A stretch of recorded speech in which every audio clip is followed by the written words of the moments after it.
धन्यवाद मस्के सर. आपण पाहत असेल गझल मुशायरामध्ये एकापेक्षा एक चांगले गझल म्हणणारे लोक इथे होते आणि त्याच्यापेक्षा जास्त चांगली ताल देणारे आपण श्रोता इथं होते. तर त्याच्यामुळे या गझल मुशायराला एक रंग भरला आणि रंग भरताना सर्वांना जोडून ठेवणारं आणि प्रत्येकाच्या गझलेमध्ये बारकावे निरखून त्याच्यावर संक्षिप्त आपल्या गझलच्या माध्यमातून टिप्पणी करणारे डॉक्टर यशवंत मस्के यांचं सूत्रसंचालन यांनी आज चांगलं केलं म्हणून मी त्यांचं विशेष अभिनंदन करतो. आणि त्यांनी त्यांची गझले सादर केली. थोडी थोडी म्हणता म्हणता बक्कल वाया गेली, असे वाटते की या जन्मीची चक्कर वाया गेली. फार चांगलं त्यांनी आपल्याला सादर केलं. आजच्या या गझल मुशायरामध्ये एकापेक्षा एक लोक इथे होते. मी सर्वांचा समारोप त्यावेळी ते सांगतो. तर त्याच्या आधी गझल माझी जी आहे, माझं लिखाण हिंदीमध्ये आता सर्वांना माहीत आहे. जरी मी कार्यक्रमामध्ये म्हणजे भाषण मराठीत करतो पण माझं लिखाण हे हिंदीमध्येच आहे. तर त्यामुळे माझा सुरुवात मी आपल्या एक शेर पासून आपल्याकडे करतो. गजल के बारे में आप सभी को मालूम है, गजल ये एक्चुअल में अरबी कविता को बोला जाता है. हालांकि फारसी शब्द है लेकिन अरबी कविता को उसके जो नियम वगैरह हो, चलो अभी आजकल तो उसमें छूट भी हो गई बहुत. उसमें जो काफिया रहता था, नदीफ रहता, बातें थी उसके अंदर. लेकिन इतने बड़े मुशायरे की व्यवस्था करना और इसके लिए यहाँ पर सब दिग्गज साहित्यकारों को बुलाना, इतना सूत्र संचालन करना, उनकी व्यवस्था करना, ये प्रज्ञा मंच की तरफ से जो किया गया है, सारे आयोजन किया जो लोगों ने, इनका बहुत बड़ा इसमें जिन्होंने अपना योगदान दिया उन सभी को आप लोगों ने धन्यवाद देना चाहिए कि आज इतना अच्छा कार्यक्रम इतने नागपुर में उन्होंने महाराष्ट्र के सारे साहित्यकारों को जोड़ा है. तो सभी प्रज्ञा मंच के जितने भी कार्यकारिणी है, जितने आयोजक है, जिन्होंने इनडायरेक्ट डायरेक्ट अपना योगदान दिया, उन सभी के लिए आप उनको उत्साह बढ़ाने के लिए एक दो तालियां बजाएंगे उनको. और आपको दीनदयाल के बारे में सबने आपको बताया हुआ है कि वो कितना उनका गौरवशाली काम है. इतने लोगों को एक साथ जोड़ना, लगातार संपर्क में रहना और लगातार कोई ना कोई एक्टिविटी के माध्यम से वो हमेशा अपने ग्रुप को सक्रिय रखती है. तो ये एक बहुत बड़ी बात है जो इस प्रज्ञा मंच की श्वास है. ऐसे लीना जी ने अपनी अच्छी अच्छी गजलें आज जो सुनाई आपको, उनके पास तो साहित्य का, शब्दों का भंडार ही है. तो इतने अच्छे प्रज्ञा मंच के आज इस सम्मेलन में आप लोग आए और मुझे गजल मुशायरे का अध्यक्ष का सम्मान दिया, इसलिए भी मैं आयोजक को धन्यवाद दूंगा. और अपनी बात आपके सामने एक शेर के माध्यम से रखता है कि आओ शब्दों के महल सजाकर इसे पवित्र धाम करते हैं. आओ शब्दों के महल सजाकर इसे पवित्र धाम करते हैं. आज की यह महफिल तमाम साहित्यकारों के नाम करते हैं. जिन जिन कलमकारों ने इस महफिल सजाने में योगदान दिया, जिन जिन कलमकारों ने महफिल को सजाने में योगदान दिया, उनकी लगन, मेहनत और तपश्चर्या को हम प्रणाम करते हैं. वाह वाह वाह. सबसे पहले उन सभी का अपना आभार करना जरूरी है कि जिन लोगों ने इस कार्यक्रम का आयोजन किया. ये बहुत बड़ी बात है. और दोस्तों आपको बता दूं कि साहित्यकार भी जो आजकल जिस तरह से साहित्य चल रहा है, जैसे किसी ने बताया था कि साहित्य के कई ग्रुप होते, बंद चालू होते, पर फिर शुरू होते, हर आदमी ग्रुप में निकल के अपना एक ग्रुप खड़ा करता. तो उस वातावरण के अंदर भी आज प्रज्ञा मंच का ये 14वां सम्मेलन जो हो रहा है, ये बहुत बड़ी उपलब्धि है. और इसीलिए तो मैं साहित्यकार में कैसा साहित्य होना चाहिए, साहित्य लिखना चाहिए, इसके बारे में पंक्ति मेरी जो मेरे विचार आपके सामने रखता हूँ कि दिल वेदनाओं से जब सरोबार होता है, दिल वेदनाओं से जब सरोबार होता है, जब विचारों में पीड़ाओं का ज्वार होता है, जब विचारों में पीड़ाओं का ज्वार होता है, पन्नों पर शब्द रूपी जब लहू टपकता है, पन्नों पर जब शब्द रूपी लहू टपकता है, तब कहीं जाकर एक तैयार साहित्यकार होता है. साहित्यकार जो बने हैं आप लोग, साहित्य तो आपको इतनी आसान बात नहीं, तपस्या रहती साहित्यकार के लिए, तब जाकर उसका साहित्य कागजों पर उतरता है. और वो सब काम आप लोग कर रहे हैं, ये आपकी तपस्या को सलाम करता हूँ कि इतना अच्छा काम आप लोग करते हैं. और साहित्य कभी भी लिखते वक्त बाकी जो बातें हैं इसमें ज्यादा बहुत ज्यादा डीप में यानी आप सब मुझसे बड़े और महान साहित्यकार हैं, मुझे ज्यादा समझाने की जरूरत नहीं है. लेकिन साहित्य कैसा होना चाहिए, इस पर मैंने 4 पंक्तियां मैं चीजें जो मैं प्रस्तुत करता हूँ. साहित्य में शब्दों के संग भावनाओं का भी आचमन हो. साहित्य में शब्दों के संग भावनाओं का भी आचमन हो. इसमें स्नेह के धागों को बांधने वाला अटूट बंधन हो. इसमें स्नेह के धागों को बांधने वाला अटूट बंधन हो. साहित्य अंधेरे में जुगनू की तरह रोशनी दिखाना चाहिए. साहित्य अंधेरे में जुगनू की तरह रोशनी दिखाना चाहिए। साहित्य ऐसा हो जो समाज के प्रतिबिंब का दर्पण हो। वाह तो वाह आपके साहित्य में समाज की भावनाएं आएंगी, समाज से जुड़ी हुई बातें आएंगी और उनके बोली भाषा में आएंगी। बहुत ज्यादा भारी शब्द यूज करके कोई जरूरत नहीं है। एक सादी सादी जनमानस से जुड़ने के लिए उनकी दिल की बात बताना जरूरी है। ऐसा साहित्य होना चाहिए, ऐसा मेरा एक मत है। तो जान लो, अभी अपने शेर से भी अपने आपको मैं, मेरे जो गजल लिखने की विधि है, एक शेर के माध्यम से मेरे गजल के आपको गजल के करीब ले जाने का प्रयास करता हूं मैं, कि आजकल दम के जायके में कड़ुआहट कम फेंकता हूं मैं। आजकल दम के जायके में कड़ुआहट कम फेंकता हूं मैं। आहों को भी एहसासों से बहुत कम देखता हूं मैं। आहों को भी एहसासों से बहुत कम देखता हूं मैं। फिर किसी के इश्क में कैद होकर घायल ना हो जाऊं। फिर किसी के इश्क में कैद होकर घायल ना हो जाऊं। इसीलिए जी भरकर निगाहों से किसी को बहुत कम देखता हूं मैं। वाह तो मेरी विदाई कैसी है, तो अपनी कुछ एक और एक शेर अगर आप इजाजत दें तो आपके साथ प्रस्तुत करना चाहूंगा। जिन राहों से वो गुजरते वहां के सारे कांटे हम चुन लेते हैं। जिन राहों से वो गुजरते वहां के सारे कांटे हम चुन लेते हैं।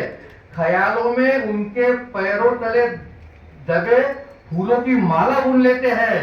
उनसे कह दो वो अपनी मौजूदगी का सबूत न दिया करे। उनसे कह दो वो अपनी मौजूदगी का सबूत न दिया करे। हम तो उनके कदमों की हर आहट को भी सुन लेते हैं। वाह मेरी एक गजल आपके सामने रखता हूँ। पहले मंच से जब हमको ऐसी लेते बताया था कि तरुण मोहम्मद भाव, इसलिए मैं आपको एक शायरी के रूप में बताता हूँ। बुरा तो बहुत लगता है मुझे जख्मों को छुपाते हुए। बुरा तो बहुत लगता है मुझे जख्मों को छुपाते हुए, मगर कुछ हुआ ही नहीं ये दिखाने मिलता हूँ मुस्कुराते हुए। मगर कुछ हुआ ही नहीं ये दिखाने मिलता हूँ मुस्कुराते हुए। पता है कि मुसीबतों में लोग जानबूझकर हाल पूछते हैं। पता है कि लोग मुसीबतों में जानबूझकर हाल पूछते हैं। मैं फिर भी लबों से झूठ बोलता हूँ आंखों की नमी दबाते हुए। मैं फिर भी लोगों से झूठ बोलता हूँ आंखों की नमी दबाते हुए। तेरी भी निगाहों का इसमें कोई कसूर दिखता नहीं मुझे। तेरी भी निगाहों का इसमें कोई कसूर दिखता नहीं मुझे। मैं खुद ही झिझकता हूँ अक्सर रोशनी में आते हुए। मैं खुद ही झिझकता हूँ अक्सर रोशनी में आते हुए। बुरा तो बहुत लगता है मुझे जख्मों को छुपाते हुए। रोग के इलाज के लिए मुझे कोई मशवरा मत दो यारो। रोग के इलाज के लिए मुझे कोई मशवरा मत दो यारो। थक गया हूं मैं अब सिरहाने पर दवाओं को सजाते हुए। थक गया हूं, बहुत नाजुक बात है इसके अंदर। थक गया हूं मैं अब सिरहाने पर दवाओं को सजाते हुए। बुरा तो बहुत लगता है मुझे जख्मों को छुपाते हुए। जो शतरंज में भूल जाते हैं कि उनकी मोहरें कौन सी है। थोड़ी गहराई वाली बात है। जो शतरंज में भूल जाते हैं कि उनकी मोहरें कौन सी है, ऐसे खिलाड़ियों से शर्म क्यों करूं मैं मात खाते हुए। ऐसे खिलाड़ियों से क्यों मैं शर्म करूं मात खाते हुए। बुरा तो बहुत लगता है मुझे जख्मों को छुपाते हुए। मैं घर से उठता हुआ धुआं, मेरे घर से उठता हुआ धुआं देखकर क्यों भाग रहे हो। मेरे घर से उठता हुआ धुआं देखकर क्यों भाग रहे हो। तुम्हारे हाथ तब कपाए नहीं दिल को जलाते हुए। तुम्हारा हाथ कपाए नहीं दिल को जलाते हुए। बुरा तो बहुत लगता है मुझे जख्मों को छुपाते हुए। एक आखिरी पंक्ति है आपके सामने प्रस्तुत करता हूँ। दुआ करो कल आसमान साफ हो और आग बुझी हुई हो। दुआ करो कल आसमान साफ हो और आग बुझी हुई हो। मैं तुम्हें दूर नजर आऊंगा आहिस्ता कदमों को बढ़ाते हुए। मैं तुम्हें दूर नजर आऊंगा आहिस्ता कदमों को बढ़ाते हुए। बुरा तो बहुत लगता है मुझे जख्मों को छुपाते हुए, मगर कुछ हुआ ही नहीं ये दिखाने मिलता हूँ मुस्कुराते हुए। धन्यवाद आप लोगों ने गजल को सुना। मित्रों, अभी गजल मुशायरे का इस पहले सब 2 सत्र है, पहले सत्र का आज अभी समापन करने जा रहे हैं हम लोग। समय काफ़ी हो चुका है इसलिए, लेकिन आज मुझे यहाँ पर जितने भी मंच पर विराजमान गजलकार आज आए, उसमें गजलकारा अकोट की आई उज्ज्वल तायडे मैडम, गजलकार अनिल कुलकर्णी सर, गजलकारा प्राध्यापक विजय महाराष्ट्र का खुद का एक ग्रुप है और उनका मोटिवेशनल स्पीच बहुत हमें अक्सर सुनते रहता हूँ। शेगांव के कार्यक्रम में हम लोग साथ में भी थे जहाँ उनके पुस्तकों का मैंने विमोचन किया था।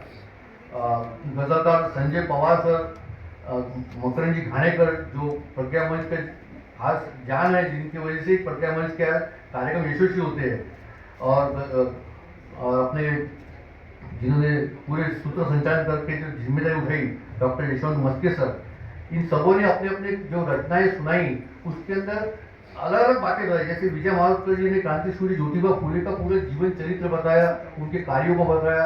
उनके कार्यों को शब्दों में बांधना ही मुश्किल है, ऐसे महान कार्य का उन्होंने अपने शब्दों में बांधकर आपके सामने गजल रखी। ये काफी कुछ बातें जो है उसके अंदर की वो दिल को छू जाना नहीं थी। बाद में अनिल जी कुलकर्णी जो देगलूर से आए, उन्होंने भी अपनी वो कविता गजल सुनाई बरे नवे। वो बरे नवे के अंदर का म्हणजे काय करावे काय करू नवे, इसके बारे में उन्होंने ज्यादा बताया उसके बरे नवे के अंदर। तो ये तो बार बार उन्होंने जो बातें बताई, ये बातें म्हणजे ये हर रचना के अंदर अलग अलग जायका था, अलग मजा था, और वो मजा का आप लोगों ने आनंद लिया। तो ये इतने दूर दूर से लोग दिखते यहाँ पर आकर। और उज्ज्वला तायडे जो है उन्होंने भी अपने जो प्यार का जो व्यक्त करने का तरीका है इतना नाजुक होता है, वो अपनी रचना में ढालकर उन्होंने आप लोगों के सामने बुलाया, का तुझे बोलने आवड़ू लागले। तो ये इनकी रचना बहुत मुझे अच्छी लगी। यहाँ एक से एक है। और संजय जी पवार जी ने तो पूरा गजल का महत्व ही बता दिया। हर वाक्य में उन्होंने बताया कि गजल कैसी होनी चाहिए, गजल का क्या उद्देश्य है, ये उनकी रचना में आप लोगों ने सुनाऊंगा। मकरंद घाणेकर जी का तो गजल के ऊपर बहुत बड़ी कमांड है, उनकी एक पुस्तक भी पिछले बार मैं ली थी उनकी। तो उनके जो बोल थे वो इतने मर्मस्पर्शी बोल जिसको बोलेंगे, ऐसे मुझे लगे। मनाचा सातबारा उनका बहुत अच्छा आपने सुना, मनाचा सातबारा देखा उन्होंने कैसे भाव कुठला पाठ विसका सांगता येणार नाही, कोण आपला कोण परका सांगता येणार नहीं। कितनी अच्छी बात उन्होंने अपनी रचना बताई है।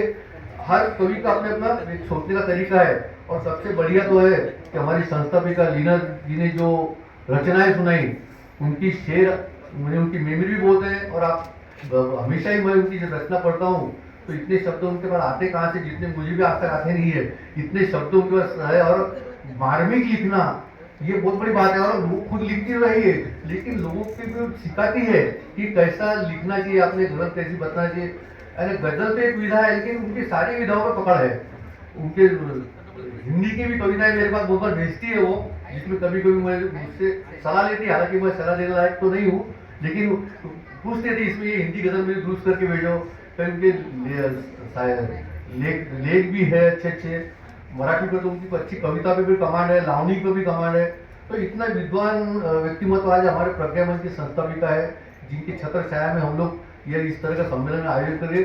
कुछ तो नया मैं आता ही हूँ हर बार हूँ। इस सम्मेलन में सबसे ज्यादा उपस्थिति प्रज्ञा मंच में जब से स्थापन हुआ, शायद माहू का छोड़ के बाकी सारे सम्मेलनों में मैं था।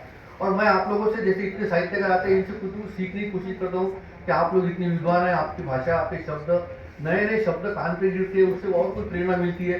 क्योंकि कवि का काम यही है कि जितना शब्दों का वो अपने पास खजीना जमा रखेगा, जितना शब्दों का खजीना वो जमा करते जाएगा, उतने उसने उसकी रचनाएं जो है सोने की तरह चमकने लगेंगी।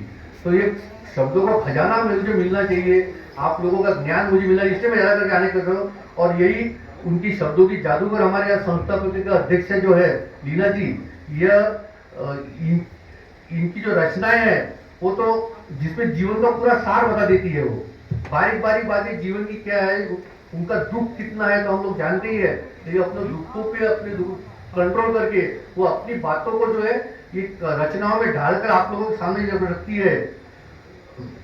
और वो तो मैं क्या उसको शब्दों में बांधी थी उन्होंने कुछ तो भी क्या, सुसला काही माझ्यासाठी सन्मानाच्या ओळी, म्हणजे त्यांच्याकरता कोणाला सन्मानाच्या ओळी सुचल्या असेल तर त्यांना दाखवा म्हणून मग त्यांच्या सन्मानात किती भावना त्यांच्या मनात आहे की मग त्यांच्या मनात सर्वांच्या बद्दल सन्मान आधार आहेच, पण माझ्याबद्दल तुमच्या मनात सन्मान आहे ते शब्दात मी कसं व्यक्त होऊ शकता हे त्यांनी सांगितलेलं आहे. म्हणजे त्यांचं कार्य जेवढं महान आहे की ते शब्दात आपण सांगू शकतच नाही. तरी वीणाजींनी फार मोठं आयोजन केलं, इथं आले, त्यांनी आपलं आम्हाला एवढं मान दिला म्हणून त्यांचे आयोजकाचे आणि आपल्या सर्व रसिक बंधूंचे मी आभार मानतो. आणि मला संधी दिली म्हणून सर्वात मी गजानमाच्या नदीतून आलेलो आहे, तर गजानमाल आपल्या लेखणीला अजून चकाकी दिवस मी त्यांच्या चरणी प्रार्थना करतो आणि माझे सगळं कामावर धन्यवाद.